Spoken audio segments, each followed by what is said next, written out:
Hi, I'm Jennifer Potter, Executive Director of Be Well Texas. Too many people are struggling alone these days, and alcohol and drug deaths are increasing. We started Be Well Texas to offer high-quality, science-based addiction treatment and recovery services anywhere, even at home. We provide compassionate, caring support virtually or in person. In many cases, there is no cost for treatment if you don't have insurance. Really. Welcome to Be Well Texas. We're glad you're here. I want to talk about something that's been really exciting around here, and that is our partnership with our friends at Ford. Ford Motor Company and your North Texas Ford, or your Texas Ford dealers have announced an expanded sponsorship of the UIL State Championships, solidifying Ford as the official automotive sponsor of the UIL. As part of the new commitment, Ford will now support all UIL extracurricular activities, including athletic, academic, and music state championship competitions. In addition to the sponsorship, Ford is celebrating the 20th anniversary of the prestigious Built Ford Tough Player of the Week Award and Player of the Year Award. This campaign has become one of the most celebrated in Texas high school sports, recognizing standout athletes, student athletes, for their on-field performance, leadership, and commitment to excellence. Ford will honor some of the most decorated players who have received the award over the years, with a special focus being on their achievements both in high school and beyond. Guys like Jalen Hurts, Patrick Mahomes, Kyler Murray, all former Built Ford Tough Players of the Year, and we're partnering with them to amplify that. Dave Campbell's Texas Football, we're going to be amplifying the celebration through our partnership through all of our different platforms, so Texan Live, as well as here on this program and over the course of our social media as well, and TexasFootball.com. We're really, really excited to be partnering with Ford to help celebrate all of the things in Texas high school sports across the landscape. So more to come on that. There's more information on TexasFootball.com, but we're so thrilled to announce that partnership in Texas and the Texas Ford Dealers' expanded partnership as the official automotive sponsor of partner of the UIL State Championships. We certainly are very, very excited about the future there.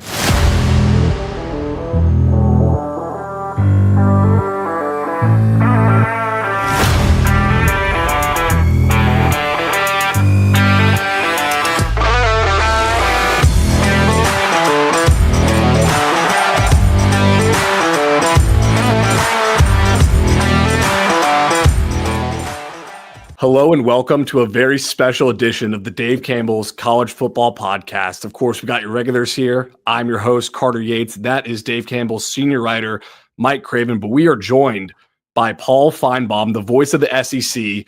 He is a New York Times bestselling author and ESPN commentator. You can catch him on ESPN Radio and Sirius XM Monday through Friday from 3 to 7. But if you're listening to this podcast, you probably already knew that.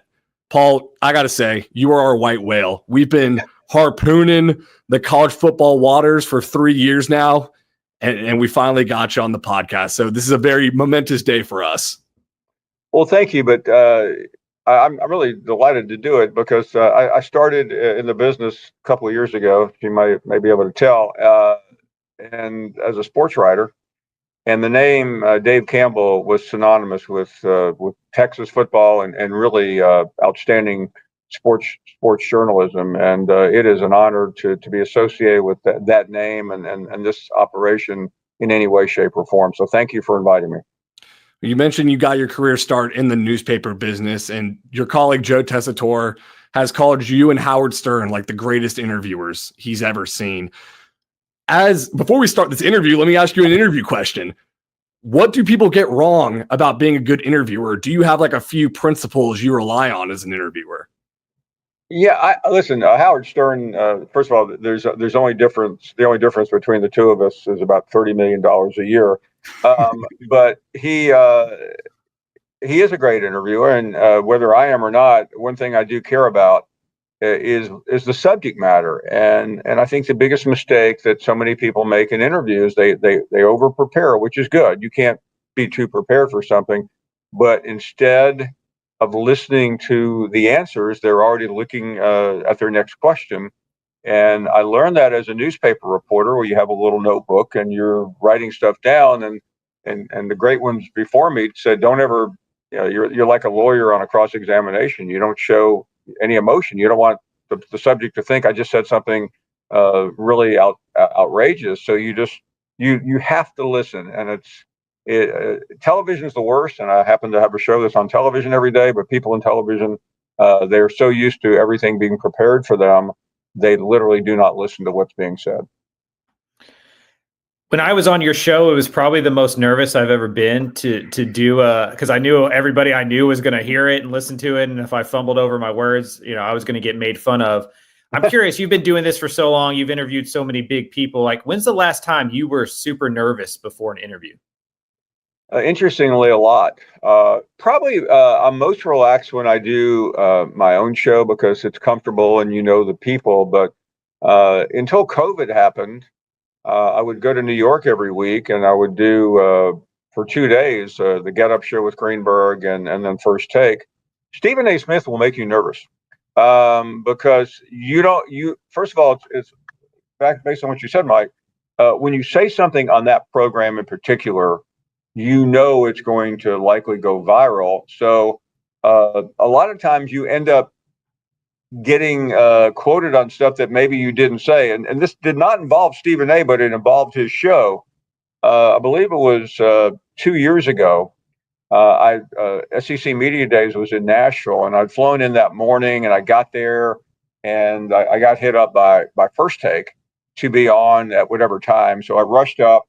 I mean, I literally had to go upstairs to my room and put on a tie because I was dressed shabbily like all of us are when we travel. And I walked in, they sit down. It was two women hosting for him. And the first question was, so this was Nick Saban's last year. And they said, if Nick Saban doesn't win the national championship this year, do you think he will be in trouble? And I'm like I think to myself, he's won 7 national championships. No, he did not win the previous year. And I'm trying to remember, he may not have even, I don't think he was even in the playoffs. And instead of saying that's the stupidest thing I've ever heard, but you don't want to insult the hosts who were just there for one day, I said, yes, I think his legacy will take a hit if he misses the playoffs 2 years in a row. But having said that, and then I went in to say, but Nick Saban is the greatest coach of all time. They completely dropped the second part. And the headline, I mean, I had not, 10 minutes later, awful announcing, Saturday, whatever, Finebaum says Saban is on hot seat. And I mean, by the way, you don't recover from that because one headline begets 1,000 headlines, especially when it's on a subject like that. Now, were Alabama fans more mad at you then or back in your newspaper days when you were at the Birmingham Post-Herald and in 1993 wrote a story about Alabama football player Antonio Langham who signed a contract with an agent and then they got put on probation after you revealed that? Carter, they were a little bit more upset about Antonio Langham because that did a good job of wrecking the program. And by the way, it wasn't my fault. If the school had simply admitted what had happened, it would have been a 3-game suspension. Instead, the coach, Gene Stallings, stubbornly refused to admit anything. He threw an NCAA investigator out of his office, and they got 3 years probation with sanctions.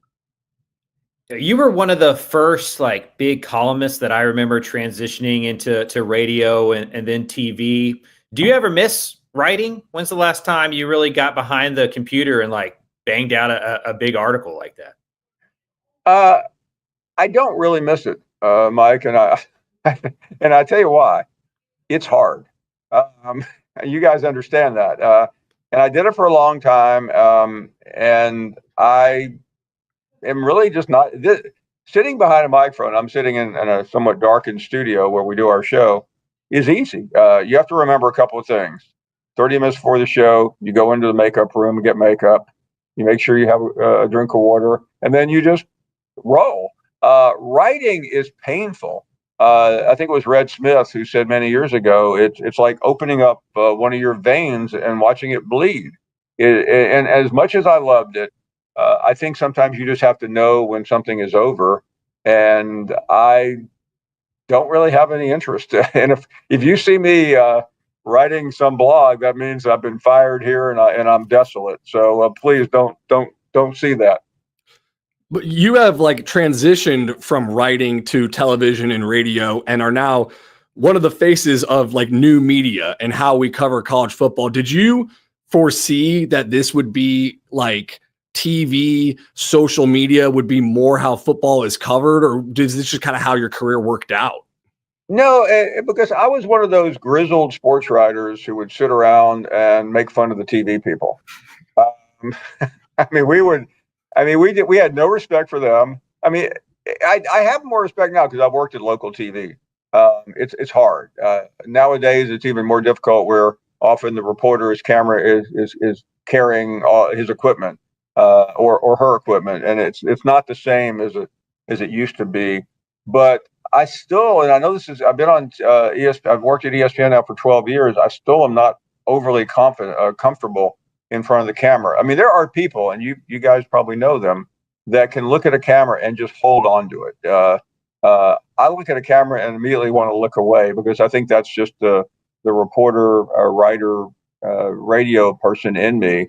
But I also know that television is very important. I was walking somewhere the other day and at a restaurant with my wife, and a lady and her husband came up and she said, "Yeah, we're retired, and at 2 o'clock in the afternoon we put you on, and we leave it on all afternoon, and we may walk the dog, but when we're making dinner, and I think in some ways it's affected local habits because a lot of older people, which I am now one of them, we get in, they want to see the local weather." Even though it's the same weather over and over again, and even if it's the same weather, you can now in 20 seconds or less than that look at your iPhone. But I think people just get comfortable with us, and there is no way to have foreseen this, none whatsoever. When I started in sports writing, if you had told me that I would be in my late 60s, which I am, and I'd still be sitting in the press box at Neyland Stadium where I went to school, covering the Vols, I would have said that is a pretty remarkable career.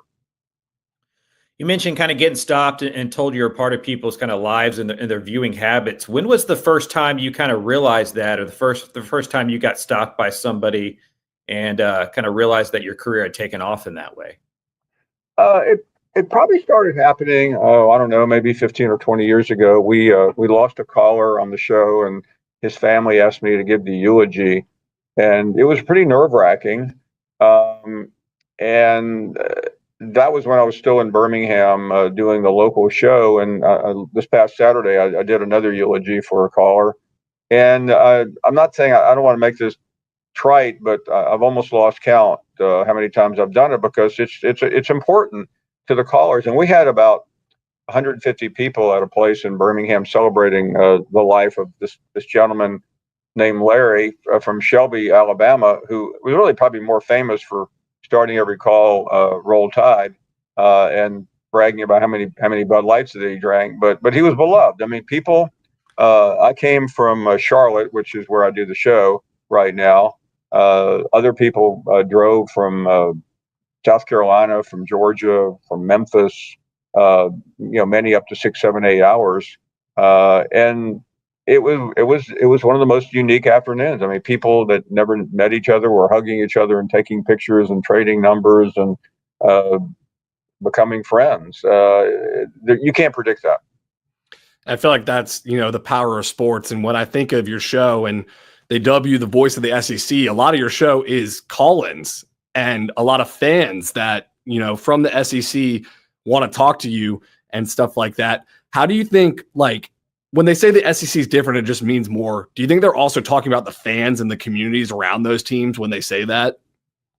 Yeah, Carter, the reason I was hired was that I had a show that dealt with fans, and the people at ESPN and the SEC in 2013 thought it would move very easily.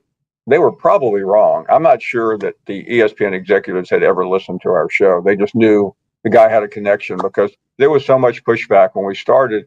And most of the pushback came from, "You're an Alabama show." Well, guess what? I did a show in Birmingham, Alabama. And this is now 2013. And since 2007, Nick Saban completely overwhelmed college football with his greatness. So yeah, I left an AM news talk station following Rush Limbaugh in 2007 to go to an all sports station on FM. I left the station I was at 2 weeks after Nick Saban arrived.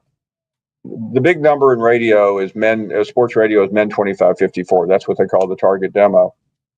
The ratings at that station quadrupled, and I got all the credit. It was actually Nick Saban that deserves the credit, because there was Alabama went from Mike Shua to Nick Saban. It would be like Texas going from Tom Herman to Steve Sarkeesian. Is there more interest? Are your podcasts and publications doing better? Yes. People want to read. People want to listen to about somebody that's winning versus somebody who's always about to get fired. You mentioned Nick Saban coming to the SEC. Like, obviously the SEC network, you've helped kind of grow the brand of the SEC and make it such a big part of college football. If we look at the sport as a whole, do you think it's been a good thing, kind of the rise of the SEC and how powerful that conference has become in relation to a lot of the rest of the sport? I think it's a good thing in the sense that it has put a lot of focus on the places where football isn't the most passionate. And I've been a lot of places as you have, but it is different, and it just means more thing gets overdone a little bit. It's an easy life raft to grab, but it does. The passion at College Station or Austin or Knoxville or Baton Rouge is different. In the Big Ten, Penn State, whiteout, everybody knows about that. Texas went to Michigan last year. That was an experience that few people had ever had. This year will be an equal or better experience. But yeah, and every time I go off on someplace like Ames, Iowa, or West Lafayette, or even Lubbock, Texas, everybody wants to say, "Well, you don't understand." Well, I do. I've been to those places, and they're great. I still remember. I think it was 2008 when Texas went to Lubbock and lost as the number one team in the country. It's one of the most famous college football games of all time. But that does. The folks in Lubbock may think it's going to happen every Saturday night, but those things are pretty rare outside of the SEC. And the growth of the SEC Big Ten, you mentioned those fan atmospheres they have. They've grown to kind of dominate college football as a whole. And you see that with the new playoff formats that are being pushed. Paul, in your mind, what would be your ideal playoff format? Is it 16, 12? Are there automatic qualifiers? I'm not trying to pin you down here, but I want to see where your head's at. I used to always argue for an 8 because, frankly, 2 is too small. 4 seems a little bit under. 12, quite frankly, was ridiculous last year. There were teams that had no business being in there. And 16 is even more absurd, but we're going to go there because college football is now the NFL. And I'm not opposed to it because you can't go backwards. The NCAA basketball tournament's about to go to 76. Do we really need?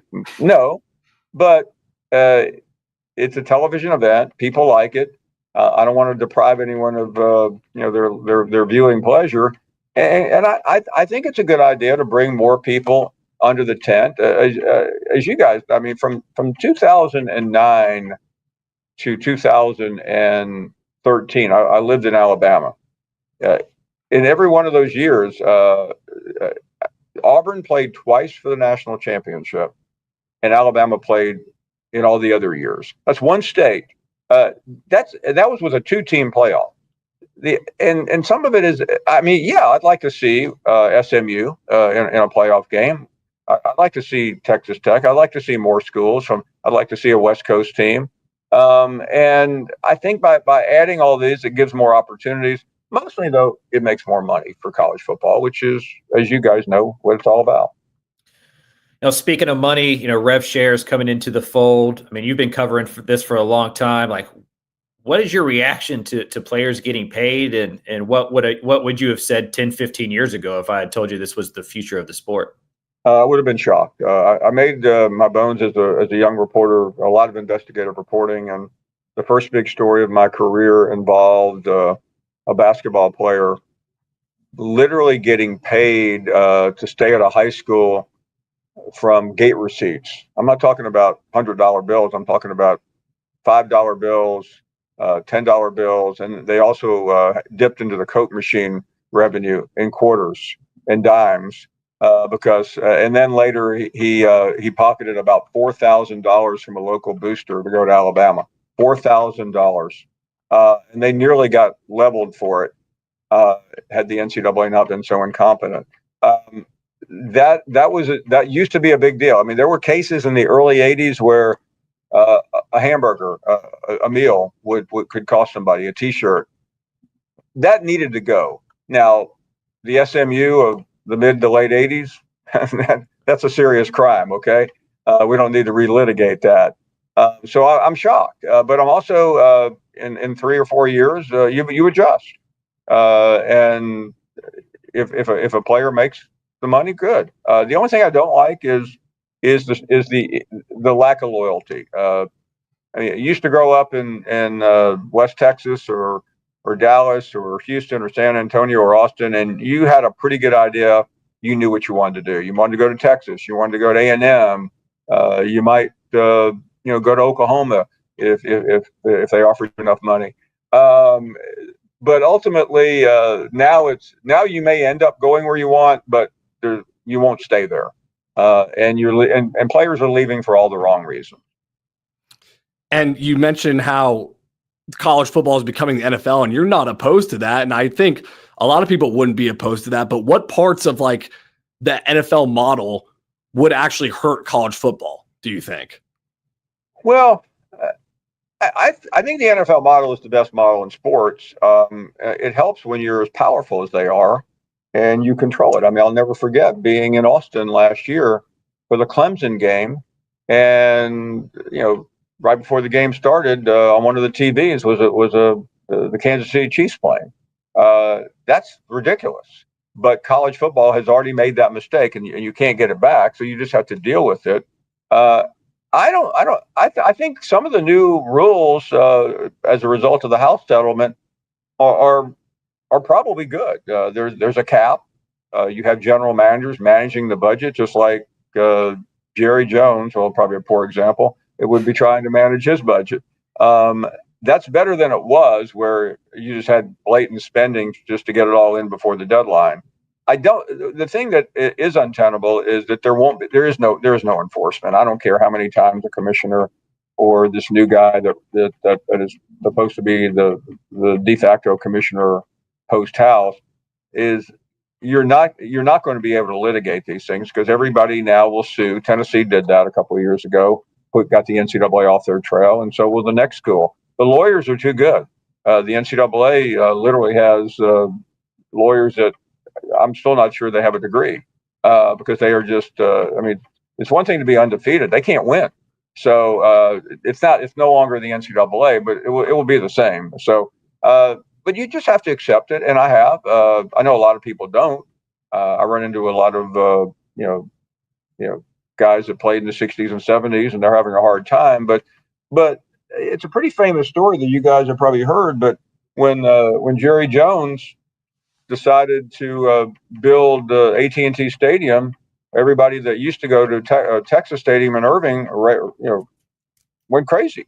All those season ticket holders said, "I can't afford that." Well, the deep dark secret is Jerry Jones didn't want them any longer because he was able to get much more money from the crowd that had been waiting, and that's really where we are right now. The newer model is people will spend the money, and if you lose a couple of fans, what can you do? Texas coach Steve Sarkeesian's on our summer magazine cover this year. You've covered him for a long time, going back to Alabama, even before that, USC, Washington. What's impressed you about kind of his growth as a coach, as a person? I think I'll start with as a person because I knew him at Alabama, and he was still. Actually, I got to know him first when he was at Washington, and I think he was able to overcome things that I don't know if I could overcome. I mean, it's just impossible for me to say that what he has done is easy. It's not. It's difficult, and I think because he has done that, because he has been transparent, I think he's much more authentic and likable and engaging. And I've been around coaches from all walks of life. The first coach I covered was Bear Bryant. I don't know if I've ever encountered somebody who is more engaging than Steve Sarkeesian today. He wasn't at USC. He wasn't before that. But all you can do is throw yourself into it. But I mean, we've been in Texas a number of times. He's always welcoming. Even though coaches sometimes have to do these things, he never makes it look like we're putting him out. If he can come by our show, and that means a lot, because you can tell. Kirby Smart does the same thing, but he's doing it for recruiting.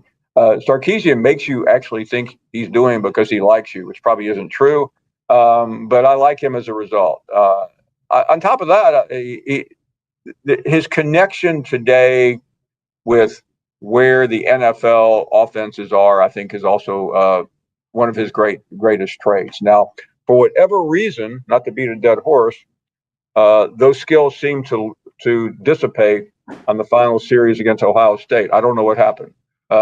Maybe Coach made a deal with the devil, and the devil wanted his money right then, because those are four of the worst play calls I've ever seen in my life. But other than that minor mishap, I think he's one of the best coaches I've ever been around.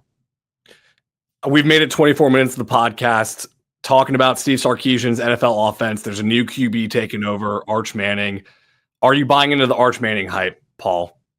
100%. And I don't know him like you guys know him, but I've been able to observe, and this is not based on his family, a group of people I do know. I first encountered Archie Manning as a young kid going to games in Memphis when he was at Ole Miss. I knew Peyton fairly well when he was at Tennessee, and since then. That you can't base a player on his name and what his high school stars were, but I think he has shown enough, and I'm expecting a huge year. What does that mean? I'll say it right now. Texas is going to beat Ohio State in the first game, and the reason is going to be in part Arch Manning, because he's ready for that moment.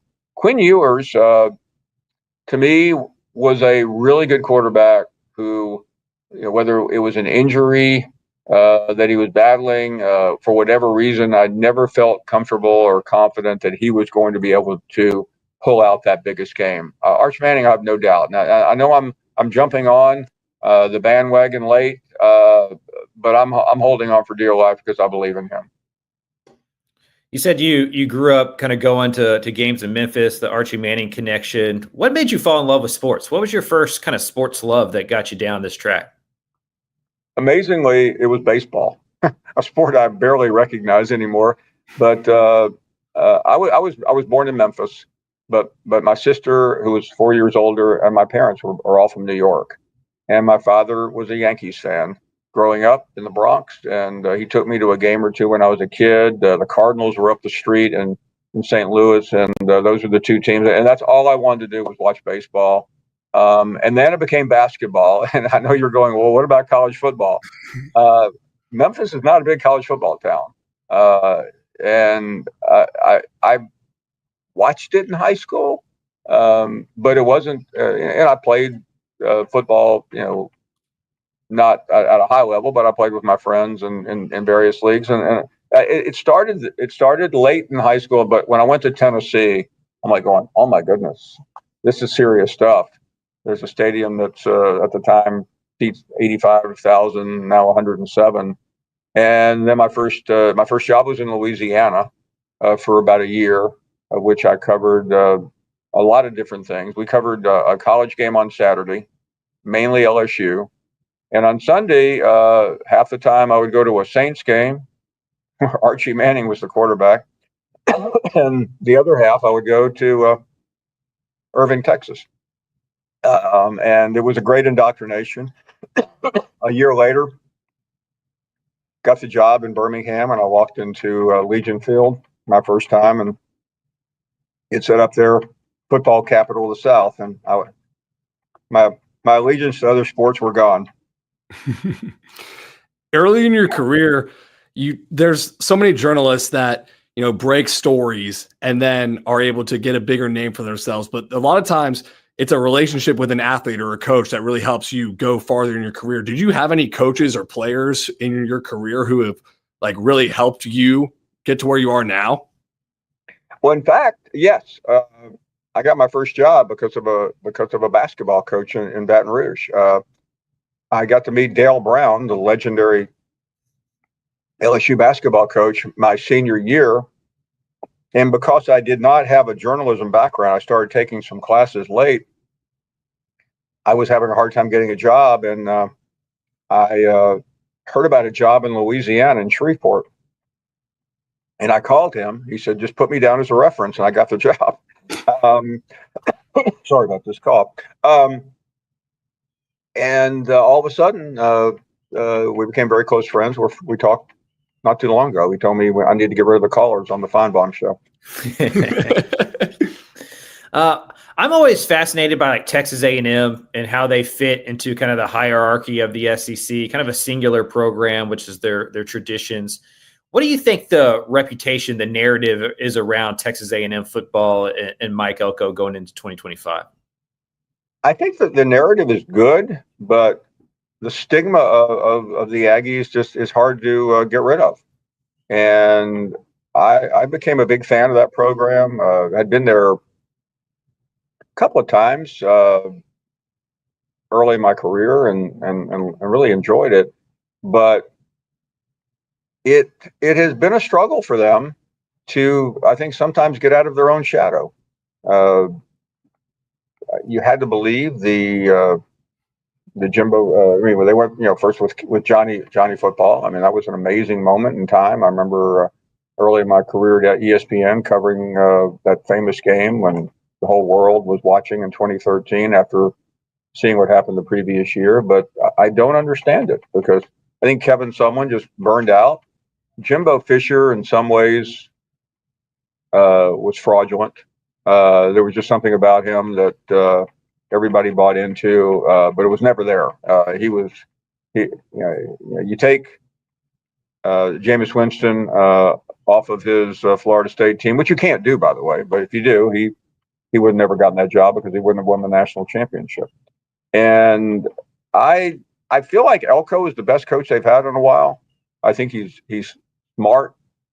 I believe that ultimately they will get there, but it's sometimes I think it's been administrative issues, it's been alignment issues, but whatever it is, they have not fully reached the expectations I thought they would on the first day in the SEC.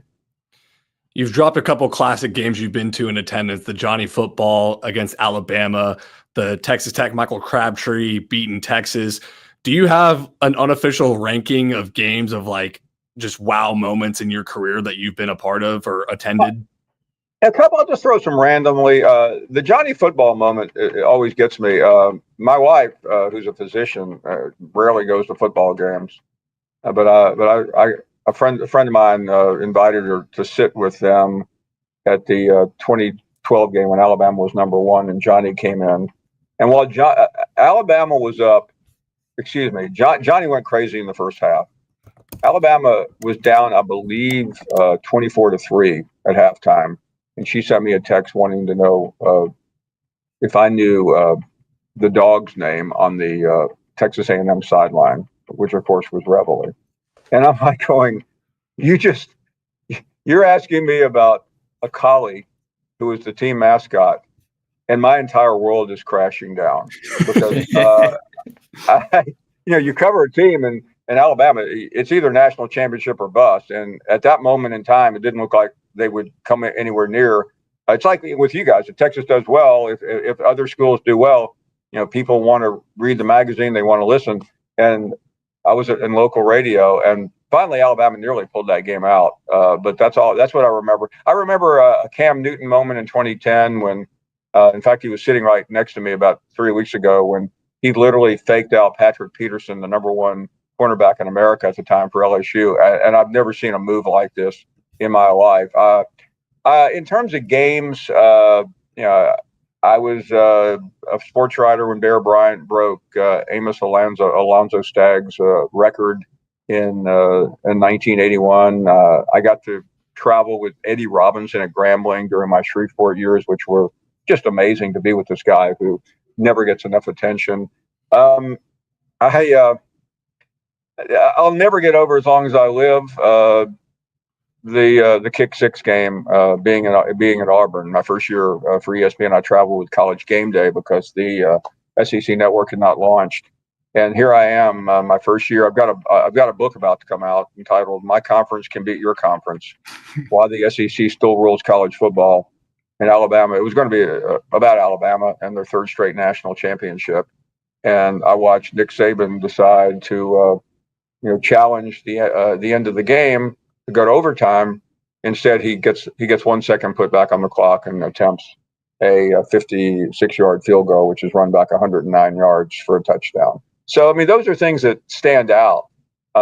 It's usually the ones that either a famous player or something that mattered. But I'll also say you also have relationships. And one of my favorite relationships in my career was every Sunday in Bristol, Connecticut. I would drive to Hartford, about 40 miles away, with an individual, and then sit next to him on a plane as I flew back to Charlotte. He would get off the plane and then drive to his summer home in the North Carolina mountains, and that person was the former Texas head coach Mack Brown. Just a more enjoyable guy I've never been around, and often we talked about the end at Texas and what happened. You guys have heard all this a million times. I won't repeat it. I was sad to see the end come for him at North Carolina, but I took great pleasure knowing somebody told me that he's now back in the Austin area a lot. But yep, he's golf every day. He's on my Mount Rushmore of greatest people I've met in the sport. Yeah, he's back here playing golf, having a great time. I think he sounds like he's having a good time. Might get back into TV from what I've heard. You mentioned your wife, Linda. You mentioned your wife, Linda, not being like the biggest sports fan in the world. My wife is in contract law and does not care about sports at all. I'm curious, like when you're out in public and people are coming up to you and asking you about the show and all just kind of the craziness of what goes with that, like what is her reactions to kind of your rise in this industry? What's interesting is 12 years ago, we moved from Birmingham to Charlotte, North Carolina, which no more anonymous place I've ever been. And up in Charlotte, where I am right now, people would stop you, but it wasn't overwhelming. A couple of months ago, we bought a house in Birmingham. So I've been there a lot lately. Last weekend we went someplace and it got a little bit absurd, but I think she gets a kick out of it.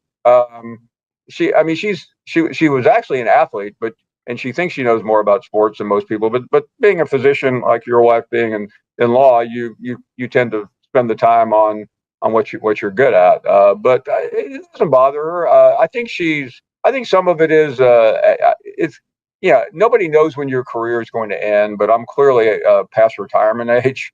So you start to savor the moments a lot more, Mike, than necessarily feel like it's an inconvenience. I mean, I've done it long enough where I want to talk to the people. I enjoy it, and she's great with it. Well, speaking of relationships, I was perusing Twitter X to find some questions, some inspiration. I saw one from at Finebaum. What's a red flag that sent you running for the hills on a first date? What was that about, Paul? I am about to break a major story with you there, Carter. I will confirm now that I do not run my own Twitter account. And if ever you needed confirmation of that tweet a couple of days ago, our producers run it. Years ago, I used to tweet and had a blast with it. But my bosses didn't. I was called in so many times. Why did you say Jim Harbaugh is a scumbag? And why did you say this guy should be fired? And it finally got to a point. It wasn't worth it. We'd have a lot more Twitter followers probably if I did tweet in the moment. But I finally turned it over to them. I said, guys, you run it. And that's why you get questions like that. I think my favorite current relationship in college sports is you and Lane Kiffin. I think y'all should have a TV show, like a sitcom. It's incredible. I'm wondering, like, in your career, what's the coach that has best gotten what you do and what the show is about and what the industry is about? Not many, by the way. I think Kiffin does, but he is such a mercurial individual that sometimes it's really hard to tell. And the story with him goes back to Southern Cal, which actually opened the door for Steve Sarkeesian to be the head coach. But ultimately, most coaches don't get it. Even Saban, who I'm linked with as much as any coach ever, still would get irritated. And I don't think it's so much the coaches getting upset; it's their families, and they never hear what you really said, Mike. All they hear is the way it's been disseminated. And now with AI running social media, it's rarely accurate. But you have these encounters. Probably one of my most famous was with Jim Harbaugh a number of years ago. I blasted him for something, and he tweeted about me. He called me Pete Finebaum. And said, he said the SEC's official water carrier, Pete Finebaum, is completely wrong. And it started a feud that really didn't end until the day he left for the NFL. Well, Paul, we appreciate you so much coming on the show. I mean, this has been awesome to talk with you. Guys, listeners, you can find him Monday through Friday for 4 hours on SEC Network. ESPN. Thank you so much, Paul, for doing this. I really appreciate it. Carter, Mike, it's been my pleasure. I've thoroughly enjoyed it. I hope to see you guys soon. Yep. Thanks, sir.